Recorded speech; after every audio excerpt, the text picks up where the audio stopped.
नमस्कार। आज के वीडियो में हम तथ्यों, आंकड़ों और तर्कों के साथ बाबा योगेश्वरानंद गिरी यानी बाबा यो की हर झूठी बात को पकड़ेंगे ताकि वो पर्दा हट सके जो उन्होंने लोगों की आंखों पर डाल दिया है। मुझे उम्मीद है कि आप नफरत और अफवाहों के पीछे भागना पसंद नहीं करते हैं और इसलिए ऐसे फर्जी बाबा का साथ नहीं देना चाहेंगे। मेरी सारी बात तर्क और आंकड़ों पर होगी, इसलिए वीडियो को पूरा देखिएगा और अगर आपको मेरी बात सच लगे तो वीडियो को ज़्यादा से ज़्यादा शेयर कीजिएगा और कमेंट ज़रूर लिखिएगा। सब्सक्राइब कर लेंगे तो अच्छा लगेगा। यूरोप में यूरेबिया का ख्वाब देखते जो लोगों ने देखा था वो पूरा हो जाएगा। इस्लाम शरीयत के बैनर तले यूरोप को यूरेबिया कई हद तक बनाने में सफल होगा धीरे धीरे और ये 3 साल के अंदर, जो मैं 1000 दिन हमेशा बोलता हूँ, वो 1000 दिन के अंदर तो काफ़ी यूरोप की हालत और ख़राब होने वाली है। वीडियो में बाबा ने यूरोप को यूरोबिया बनाने की बात की है। यूरोबिया मतलब यूरोप और अरब को मिला के जो देश बनेगा। हालांकि बाबा ने यह नहीं बताया कि यूरोबिया बनाने की बात किसने कही है, कहाँ छपी है, उनके बोलने का क्या आधार है। शायद वो पूरे इस्लाम की मंशा पर सवाल खड़ा कर रहे हैं। अब मैं आपको बाबा द्वारा दिए जा रहे मनगढ़ंत और एजेंडा से भरे हुए जानकारी की सच्चाई बताता हूं। प्यू रिसर्च के डेटा के अनुसार पूरी दुनिया में करीब 25 करोड़ माइग्रेंट हैं। मतलब 25 करोड़ ऐसे लोग हैं जो बेहतर जीवन के लिए एक देश से दूसरे देश गए हैं और उस 25 करोड़ में से 8 करोड़ मुसलमान माइग्रेंट हैं। और मुसलमानोन की ये 8 करोड़ की संख्या पूरी दुनिया के माइग्रेंट्स का, मतलब पूरी दुनिया में जितने भी लोग इधर से उधर माइग्रेट करते हैं उसका 29% है। और आसान भाषा में इसे समझें तो अगर 100 लोग माइग्रेट करते हैं तो उसमें से 29 लोग मुसलमान हैं। 2016 के प्यू रिसर्च डेटा के हिसाब से पूरे यूरोप में फ्रांस और जर्मनी ही 2 ऐसे बड़े देश हैं जहां मुस्लिम आबादी सबसे ज्यादा है। फ्रांस में करीब 57 लाख, जो फ्रांस की जनसंख्या का 8.8% है। जर्मनी में 50 लाख, जो कि जर्मनी की जनसंख्या का 6.1% है। और इसके अलावा सबसे ज्यादा मुस्लिम माइग्रेंट साइप्रस में है, जो साइप्रस की जनसंख्या का करीब 25% है। मगर ये 25% बहुत ही पुराने माइग्रेंट्स हैं जो तुर्की से आकर साइप्रस में बस गए थे। कुल मिलाकर अगर अभी की बात करें तो पूरे यूरोप में मुस्लिम जनसंख्या 5% के आसपास है। अगर पूरे यूरोप में खूब सारे मुसलमान को माइग्रेट करा भी दिया जाए तो 2050 तक ये संख्या बढ़ के 5% से 14% हो जाएगी। मतलब 100 में से सिर्फ 14 लोग ही मुसलमान रहेंगे। अब बाबा जी बताएं कि किस आधार पर उन्होंने ये कहा कि यूरोप को यूरोबिया बना दिया जाएगा। अब आते हैं वीडियो के दूसरे भाग पर। उत्तर प्रदेश के अंदर मेरे मित्र ने बताया था कि एक रेगड़ी पर बंगार का सामान बेचने वाला एक हवेली बनाते हुए लाला को कहता है कि लाले बना ले रहेगा तो इसमें मेरा अहमद ही। ये टोक नहीं थी, इसमें सत्य है। प्राइम मिनिस्टर की हाई पावर्ड कमेटी ने पिछले दिनों जो रिपोर्ट दी है उसमें सनातनियों को सचेत हो जाना चाहिए, क्योंकि हम बात कर रहे हैं शंकराचार्य जयंती की और उसमें प्राइम मिनिस्टर की रिपोर्ट कहां से आ गई। जिस तरह के बेबुनियाद तर्क, झूठे उदाहरण और साजिश की कहानियां कुछ मौलाना लोगों को भड़काने के लिए गढ़ते हैं, ठीक वैसा ही बाबा यो कर रहे हैं, बस भगवा कपड़ों में। दरअसल जिस तरह का उदाहरण बाबा यो ने दिया है, ऐसे उदाहरण बहुत ही अक्लमंदी से बनाए जाते हैं। इसी तरह के उदाहरण से लोगों का ब्रेन वॉश किया जाता है और बाबा बिल्कुल यही काम कर रहे हैं। ये यो बाबा किस हाई पावर्ड कमेटी की बात कर रहे हैं वो बताएं। मैंने बहुत ढूंढने की कोशिश की, मुझे तो नहीं मिला। और अगर ऐसा कोई हाई पावर्ड कमेटी बना है जो हमारे देश में हिंदू आबादी या मुस्लिम आबादी के ऊपर है तो ये लोगों के बीच आनी चाहिए। और अगर ये रिपोर्ट गुप्त है तो बाबा जी को कहां से मिली? दरअसल ऐसे रिपोर्ट की बात जानबूझकर की जाती है ताकि बकवास बातों को वैलिडेट किया जा सके। बाबा का फॉर्मूला सीधा है, कोई भी झूठ बोलो लेकिन उस पर भगवा रंग चढ़ा दो। अब बात बुद्ध को विष्णु के अवतार बताने की। भगवान बुद्ध से हमें प्रेम है और भगवान बुद्ध को हम आज भी अवतार मानते हैं विष्णु का।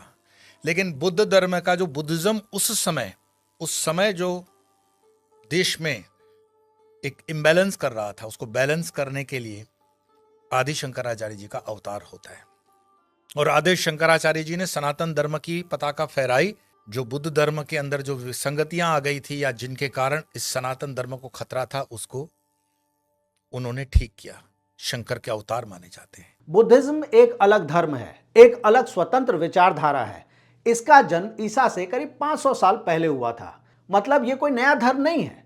अक्सर दक्षिणपंथी लोग बुद्धिज्म और दूसरे धर्मों को सनातन से निकला हुआ बता देते हैं। यह बिल्कुल संभव है, लेकिन जब बुद्धिज्म की स्थापना हुई थी तो वो नए विचारों और नए मान्यताओं के साथ हुई थी। मतलब बुद्धिज्म पूरी तरह से एक नया धर्म है। लेकिन जैसे ही बुद्ध की बात होती है, सनातन एजेंट्स बुद्ध पर अपनी मोहर मारने के लिए दौड़ जाते हैं। बुद्ध तो हमारे थे, विष्णु के अवतार थे।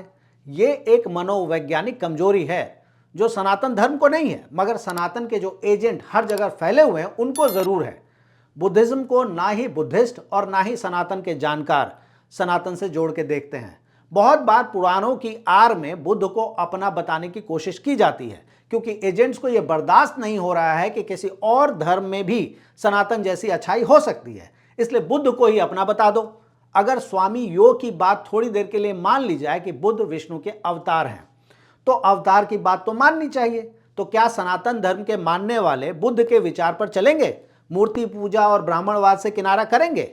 अगर इसका जवाब स्वामी यो दे दें तो बहुत बढ़िया होगा।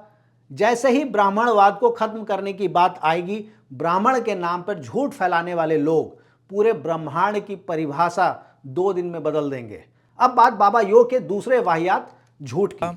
जिन दिनों गल्फ में वॉर चल रही थी, कुवैत और इराक की, सद्दाम हुसैन से किसी ने पूछा कि भारत के अंदर इतने मुसलमान हैं, पाकिस्तान के अंदर भी मुसलमान हैं, तो मुसलमानों के हिसाब से तो संख्या भारत के पास काफी अच्छी है, तो आप क्या मानते हो कि इस आधार पर जिन्ना ने जो काम किया वो बिल्कुल आज दिख रहा है कि उसमें फल फूल लगे हैं? सद्दाम हुसैन ने बिना समय गवाए कहा, I consider Jinnah as the bastard person of Islam. Reason वो बताते हैं कि जिन्ना एक हरामखोर इंसान रहा इस्लाम के लिए। अगर वो देश 1947 में तोड़ करके नहीं लेता तो 1990 में भारत अपने आप में इस्लामिक राष्ट्र हो गया होता। वीडियो में देखा जा सकता है कि बाबा योयो ये दावा कर रहे हैं कि सद्दाम ने जिन्ना को बास्टर्ड कहा था, क्योंकि सद्दाम के हिसाब से 1990 तक भारत वैसे ही मुस्लिम देश हो जाता, तो जिन्ना को अलग से पाकिस्तान बनाने की क्या जरूरत थी। ये बाबा के बोल हैं और आपको फिर से सुना देता हूं। I consider Jinnah as the bastard person of Islam. बाबा के हिसाब से सद्दाम ने यह बात तब कही थी जब बाबा दुबई में थे, तो उन्हें सद्दाम हुसैन के इस बयान की जानकारी किसी न किसी अखबार या रेडियो या टीवी से मिली होगी। इसका मतलब यह है कि यह बयान कहीं ना कहीं डॉक्यूमेंट हुआ होगा। मगर मैंने इस सद्दाम वाले बयान को हर तरीके से ढूंढने की कोशिश की, मुझे कहीं नहीं मिला। सद्दाम हुसैन ने जिन्ना के बारे में ऐसा कभी भी और कुछ भी नहीं कहा था। दरअसल सद्दाम हुसैन रीजनल पॉलिटिक्स, अरब देशों की पॉलिटिक्स और ईरान इराक की पॉलिटिक्स पर ही फोकस करता था। उसने बहुत कम बार भारत और कश्मीर की बात की है, और उसमें भी उसने कश्मीर पर भारत का समर्थन ही किया था। और अगर फिर भी बाबा को लगता है कि सद्दाम ने चर्चा की है तो बाबा रेफरेंस बताएं। दरअसल बाबा यो सद्दाम का नाम इसलिए ले रहे हैं क्योंकि वो एक मुसलमान था, और उसका रेफरेंस देकर जब कोई मुस्लिम विरोधी बात बोली जाएगी तो बात का वजन थोड़ा बढ़ जाता है। बाबा को पता है कि भारत में मुस्लिम नाम से कुछ भी जोड़ दो, लोग सवाल नहीं पूछते, बस भरोसा कर लेते हैं। इसलिए उन्होंने सद्दाम का नाम घसीटा ताकि उनका झूठ सत्य लगे। बाबा यो भारत की बड़ी आबादी को अच्छे से समझते हैं।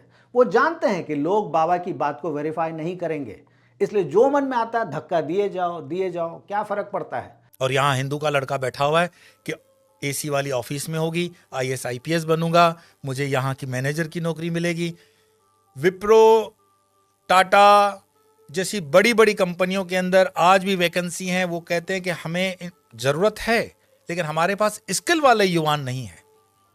तो ये स्किल वाला युवान क्यों नहीं पैदा हो रहा है? क्योंकि हम मेहनत नहीं करते। हिंदुओं का जो युवान है वो मेहनत नहीं करता, गलत धारणाओं में जीता है, गलत ख्वाबों में जीता है। उसके माँ बाप उसको पैम्पर करते हैं। लेकिन मुस्लिम्स के साथ ऐसा नहीं है। हम भले उनको बोल दें ये पंक्चर पुत्र है, अरे भाई पंक्चर पुत्र मेहनत करके पैसे कमा रहा है और 5 सदस्य उसके घर के पैसे ला रहे हैं। और मैं आपको बता दूं कि भारत के मुसलमान का थोड़ा बहुत जो माइंड चेंज हुआ वो सिर्फ और सिर्फ पेट्रो डॉलर के आने के बाद हुआ। आज जब हम अपने आश्रम का भी काम करवाते हैं तो लेबर ढूंढने में हमें तकलीफ पड़ जाती है। देश के अंदर कोई बेरोजगारी प्राइवेट सेक्टर में नहीं है, लेकिन कोई रबिश होते हैं जर्नलिस्ट जो अपना खीसा गर्म करने के लिए, जनता को गुमराह करने के लिए अलग अलग रिपोर्ट्स देते हैं।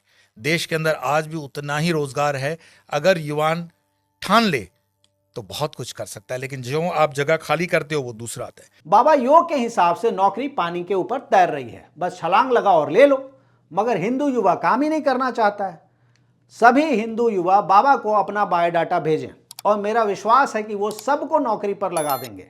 साथ ही वो मुसलमान लोगों की तारीफ कर रहे हैं और ये अच्छी बात है। दरअसल बाबा को कुछ भी बोलना है, इसलिए बोले जा रहे हैं। प्रधानमंत्री जुमला बोलते हैं और बाबा प्रवचन।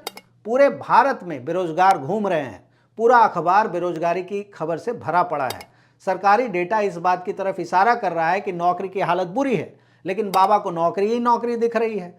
इसे कहते हैं आंख पर पट्टी बांधना। नेपाल के अंदर भी हिंदू माइनॉरिटी में आ रहा है।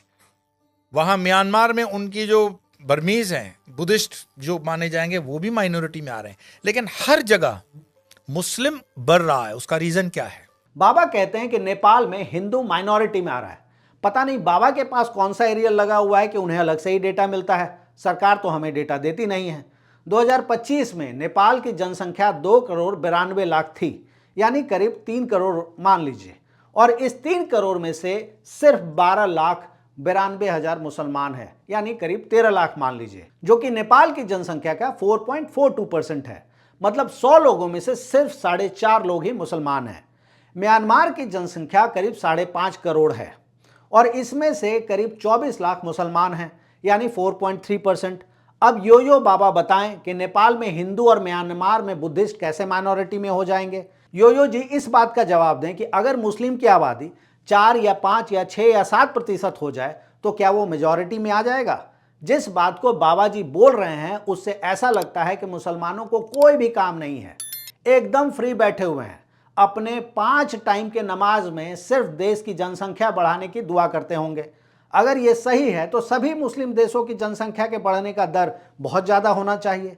अमेरिका की CIA के डेटा के हिसाब से पाकिस्तान में जनसंख्या वृद्धि दर 1.86% है, ईरान में 0.88, बहरीन में 0.82, जॉर्डन में 0.78, भारत के बराबर, कतर में 0.71, लेबनान में 0.61, तुर्की में 0.61, सऊदी अरबिया में 1.68। ये सारे आंकड़े मैंने मुस्लिम देशों के लिए हैं। वो इसलिए क्योंकि बाबा जी को मुसलमानों की वृद्धि दर से दिक्कत थी।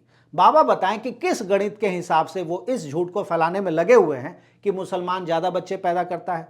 दरअसल ज़्यादा बच्चों का कारण अक्सर गरीबी और अलग अलग तरह की परेशानियां होती हैं, इसमें शिक्षा भी है।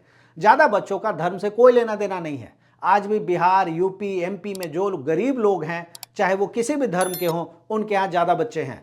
हमारे देश में पहले से ही जनसंख्या विस्फोट हो रखा है और बाबा की बात को मान ली जाए तो कुछ सालों बाद लोगों का खाना तक मुश्किल हो जाएगा। दरअसल बाबा जी अपने मन से आंकड़ों को गढ़ के लोगों को बहकाते रहते हैं और ये टिपिकल RSS स्टाइल है।